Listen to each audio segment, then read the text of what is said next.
Dear students and learners, a warm welcome to all of you on my YouTube channel English Mania. Feed the mind, feel the English. And please subscribe to this channel English Mania for more educational video related to 11th and 12th class. So today's video lecture is about on saying please, the lesson 1.2, which is there in your 12th class textbook written by A.G. Gardner. So in this video lecture, I am going to show you some important activities from the lesson 1.2 on saying please, written by A.G. Gardner. So let's begin this video.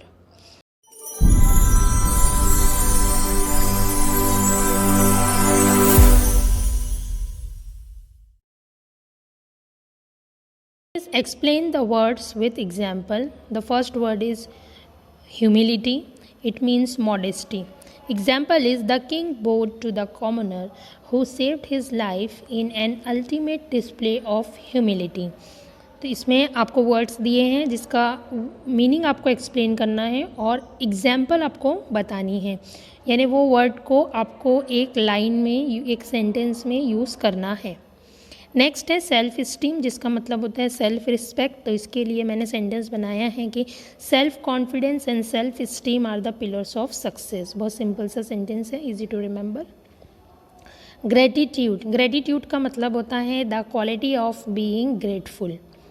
तो इसको example में हमने लिया है everyone must express gratitude towards parents and teachers. Fourth word है courtesy.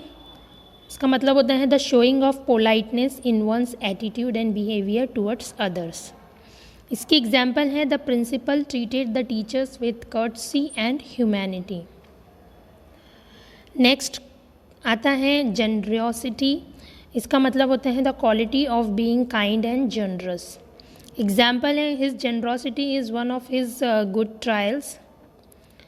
उसके बाद में आता है सिंपैथी, जिसका मतलब होता है the feelings of pity and sorrow for someone else misfortune. इसका एग्जाम्पल है she expressed her sympathy to the corona victims. Last है एम्पैथी. इसका मतलब होता है the ability to understand and share the feelings of.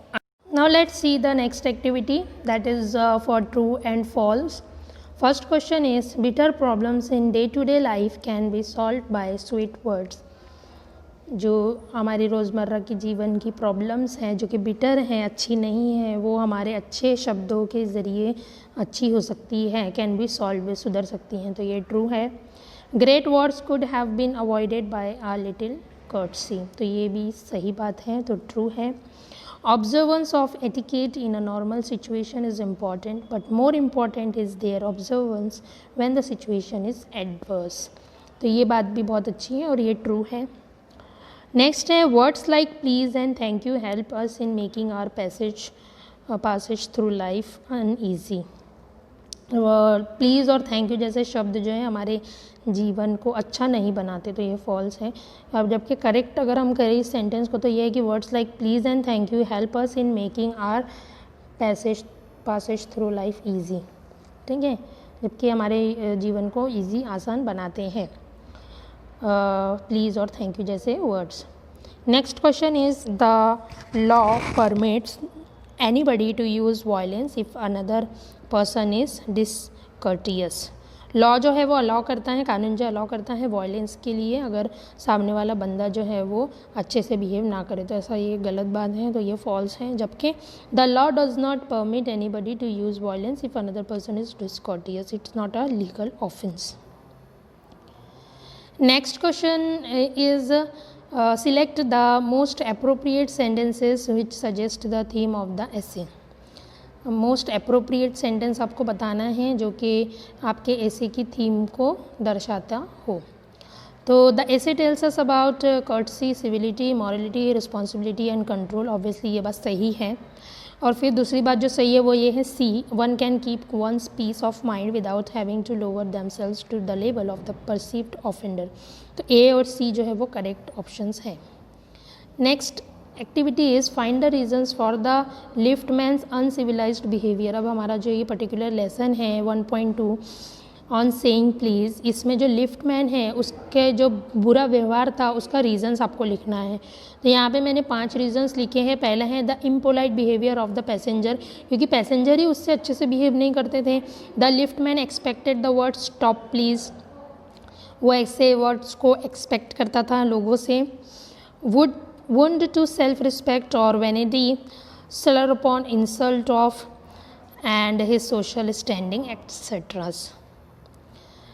Next activity is list the people and their behavior that made the passenger rude and ill mannered. तो पहला तो housemate का behaviour, answered back to the cook. Wife, employer is henpecked by his wife at breakfast. Cook का very rude to passengers wife. Employer का behaviour, did not say good morning to passenger.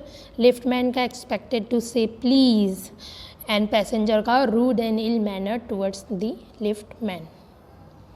Next activity is good manners are required in our daily life. Good manners जो है हमारे रोज़मर्रा के जीवन में ज़रूरी है। For making our social contacts, हमारे सोशल कॉन्टैक्ट्स बनाने के लिए। मोर कोऑपरेटिव एंड फ्रेंडली बनाने के लिए हमारे सोशल कॉन्टैक्ट्स को। Illustrate the behaviour of the polite conductor, आपको इसका बिहेवियर, जो कंडक्टर का बिहेवियर है अलग अलग लोगों के साथ में, वो आपको बताना है। तो देखिए सिचुएशन आपको दी हुई है, फिर बिहेवियर कैसा है वो बताना है। तो पहला है the writer sensitive toe was trampled on.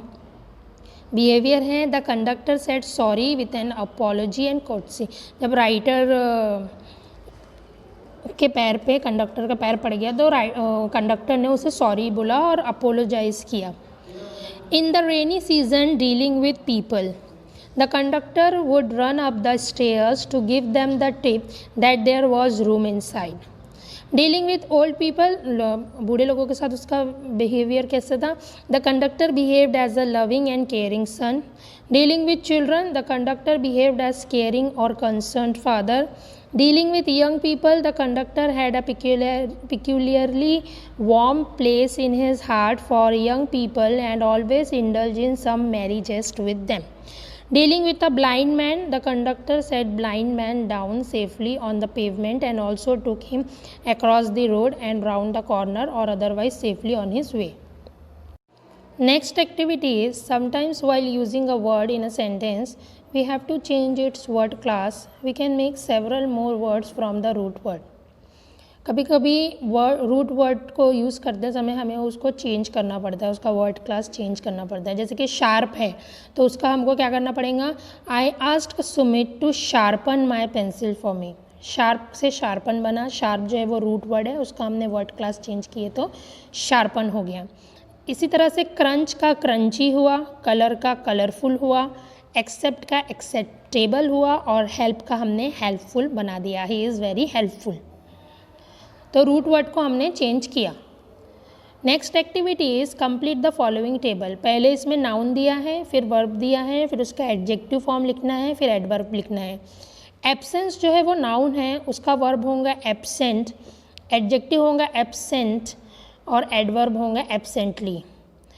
इसी प्रकार से अलार्म का वर्ब अलार्म रहेगा, एडजेक्टिव अलार्मिंग हो जाएगा, वर्ब में एलवाई लग जाएगा, एडवर्ब में एलवाई लग जाएगा तो अलार्मिंगली हो जाएगा। अट्रैक्शन नाउन है, अट्रैक्ट वर्ब है, अट्रैक्टिव एडजेक्टिव है और एडवर्ब में फिर से हम उसको एलवाई लगा देंगे तो हो जाएगा attractively.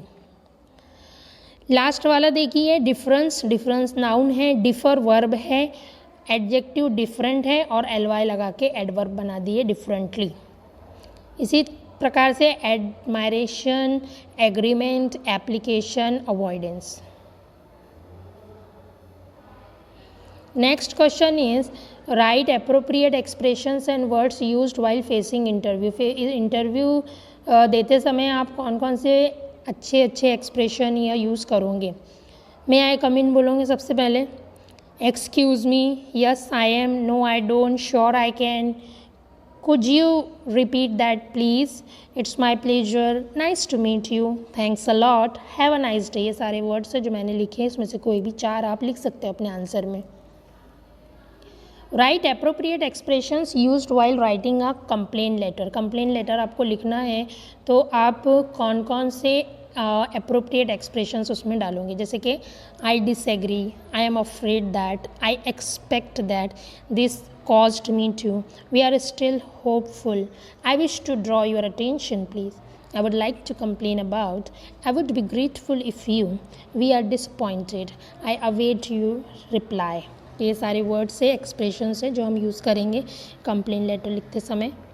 Next activity is distinguish between a legal offence and moral offence on the basis of the given text.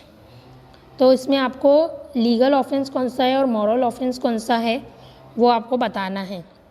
तो लीगल ऑफेंस में हमने डाल दिया है बर्गलरिंग यानी कि चोरी, ब्राइबरी रिश्वत खाना, मर्डर, राइट, रेप, चीटिंग, ये सब लीगल ऑफेंस में गए। और मॉरल ऑफेंस क्या होता है कि डिसकर्टसी, किसी से अच्छे से बात नहीं करना, किसी की इंसल्ट करना, डिसरिस्पेक्ट करना, डिस्क्रिमिनेशन, भेदभाव करना, अनफ्रेंडलीनेस, अननॉन कोऑपरेशन, ये मॉरल ऑफेंस में आएगा। Okay, next activity is find out the meanings of the following phrases, use them in your own sentences. Meaning बताइए नीचे के जो दिए हुए आपको वर्ड्स है उनकी, फ्रेजेस है उनकी, और उनको अपने भाषा में, अपने शब्दों में जो है वो सेंटेंस में उपयोग करिए। गिव एंड टेक, बहुत सुना होगा आपने, गिव रिस्पेक्ट, टेक रिस्पेक्ट, यानी कॉम्प्रोमाइज़, एक्सचेंज और म्यूचुअल कंसेशन। एग्जाम्पल है उसकी, once the positions are set real negotiations would begin with give and take on both sides. A black eye, इसका मतलब होता है to punish someone severely. Whenever political parties become more corruptive, voters tend to give them a black eye. So first sentence is Radha brought pens and distributed them between her 5 children. तो between दो चीज़ों के लिए लगता है, यहाँ पे among हर 5 children आएगा क्योंकि 2 से ज़्यादा हैं। बिटवीन रहा तो 2 चीज़ों के लिए बिटवीन, और 2 से ज़्यादा रहा तो among. Jayashree and Sujata said besides, besides का मतलब होता है एक्सेप्ट, EXCEPT। यहाँ पे बिसाइड्स नहीं लगेगा बल्कि बिसाइड लगेगा, एक दूसरे के बाजू में बैठे हैं तो। Third one is his best friend Vijay was blind with in नहीं होता है, इन वन आए होगा। One could dare to encroach on his rights, तो ऑन गलत है, अपॉन आएगा। Next sentence is she was taken with surprise नहीं होता है, टेकन बाय सरप्राइज होता है। It is not possible to exchange the goods once the sale has been completed. तो यहाँ पे आएगा it's not possible to exchange goods, the goods नहीं आएगा। वंस द सेल, फिर 2 बार वंस, तो once the sale has been completed. Next sentence is doctor Sen Gupta has been trying to master the craft for the last 5 years। इसमें कोई भी error नहीं है। Next question is H, the top ranking candidates will be appointed in senior jobs, in senior jobs नहीं, 2 senior jobs आएंगा। She knows very well what is expected from her but she is unable to perform, तो इसका answer आएगा she knows very well what is expected of her, from her नहीं आएगा, of her आएगा। Last one is they will put on, तो they will put on नहीं आएगा, they will put up a note आएगा। Okay, next is guess the meaning. A और B में आपको वर्ड्स दिए हुए हैं। तो रेड ड्रेस का मीनिंग है करेक्ट, हैंडपैक्ड का मीनिंग है dominated, endorse means recognise, countenance means confirmation, trading means stop on, assured means guaranteed, and moral affront means insult. So thank you so much for watching this video. You can follow us on Facebook. I am giving you the link of our Facebook page in the description box of this video. Keep supporting me, keep loving the channel. Please do subscribe the channel if you haven't subscribed. English Mania, feed the mind, feel the English. Thank you so much.